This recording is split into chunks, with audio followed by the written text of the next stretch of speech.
China is pushing back after mounting criticism that it engaged in a cover-up about the origin and spread of the coronavirus. Chinese state media released this cartoon lampooning U.S. accusations as inconsistent and ridiculous. A Communist Party newspaper calling Secretary of State Mike Pompeo a liar over this accusation. There is a significant amount of evidence that this came from that laboratory in Wuhan.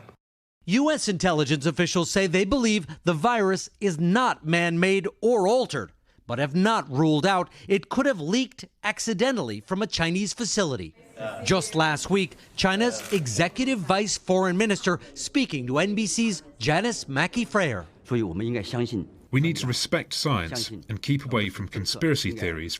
This is an unusual move from normally reticent China, as President Trump intensified his criticism today. What happened should never, ever have happened. China should have informed us that they had a problem. But President Trump's opponents charge he's trying to divert blame as the U.S. death toll grows. Early on, he praised China. China seems to be making tremendous progress.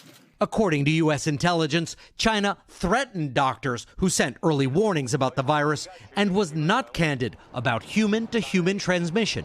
And a new report from the Department of Homeland Security assesses China intentionally concealed the severity of COVID-19 from the international community in early January, while it stockpiled medical supplies.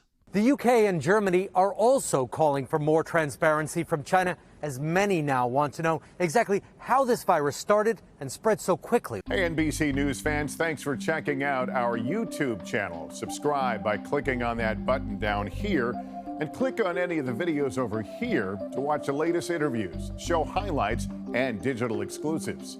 Thanks for watching.